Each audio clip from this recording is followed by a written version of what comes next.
Mr. Moore. Thank you, Mr. Chairman. Just a week ago, the New York Times reported that the Biden administration has downplayed repeated signs that migrant children are being widely exploited. I would go on record today and say it doesn't sound like just the Biden administration based on what I'm hearing in here, but Ms. Rodas, you mentioned something and it triggered a response a while ago. You said these kids are being recruited in their home country. What do you mean by that? So, and I'd be happy to submit for the record, we have children saying that there are radio advertisements in their hometowns. So in Huehuetenango, for example, in Guatemala, they're actually advertising on the radio, come with us, we'll give you passage to the United States. There's an example of a sponsor who currently is in Austin, Texas at this moment.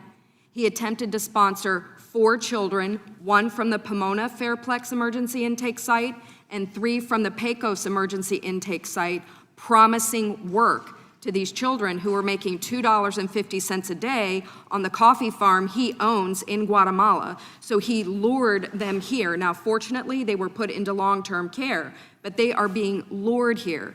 Facebook ads and other things. Children are being lured here and then put to work here. So it doesn't sound like they're fleeing as much as they're being baited to come here in a lot of ways from what I'm hearing. In many ways, they're not fleeing.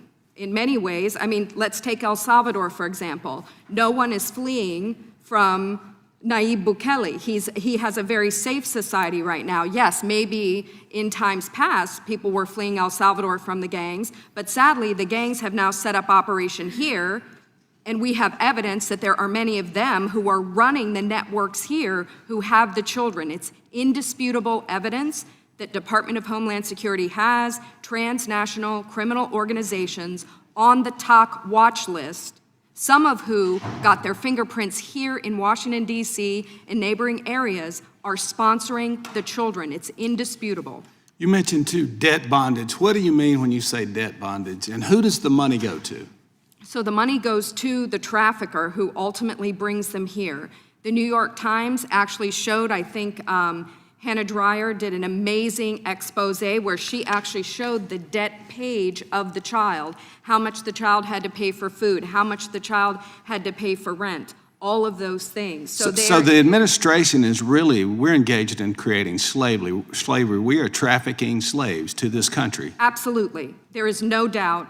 We have created a pull, and because this criminal element tragically views children as a commodity, they see us as the middleman because we're paying the flight directly to the end user, the trafficker.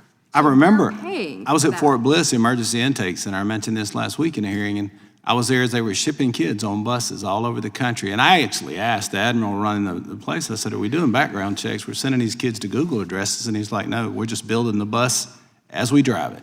And so they were just shipping children, American taxpayers, basically, we're trafficking children, yes, and making the cartel wealthy in the process and creating a bunch of minors in bad situations. Yes, going back to 2014, which was astounding to me because I did not know when I deployed for this mission that one child had ever been trafficked through the program. So the horror when someone sent me the 2016 Senate report, I'm sitting there on the Pomona site seeing all these strange things and all these multiple sponsors at multiple addresses trying to collect these kids from multiple sites. And I read the report and I thought, which side am I on? Right, which side are you on? Which side? Because we know about trafficking all the way back then, how teens were lured from Guatemala, put in slave labor conditions where they were held sometimes at gunpoint and their families were threatened to be killed. So I've got about 45 seconds. Thank you for being a whistleblower. I guess they didn't treat you very nicely when you blew the whistle, I understand. No, they did not. They threatened me with investigation. They walked me off the emergency intake site and they took my badge. My agency, thankfully, I work for the Council of the Inspectors General. I'm not here in that capacity, but they actually offered to send agents to retrieve me, to escort me home because they were concerned for my safety. It's a terrible thing when you blow the whistle and to try to save children, and then you are retaliated against for trying to help. HHS did everything they could to keep all of this silent. Let me ask one more question. You said these kids, that they talk about always sending them to their moms and their dads. You're saying they hand them a piece of paper and tell them this is your mom and this is your dad? Is that what I gathered from the testimony? Well, as they're making their journey, that happens, but then also the case managers who are not law enforcement, right? They're not investigative. They are receiving documents, photographs of documents on their WhatsApp phone. And there's a perfect example. A 20-plus-year-old man sponsored what we believed was his sister, who was only 16 years old. He submitted a birth certificate for himself and her as brother and sister.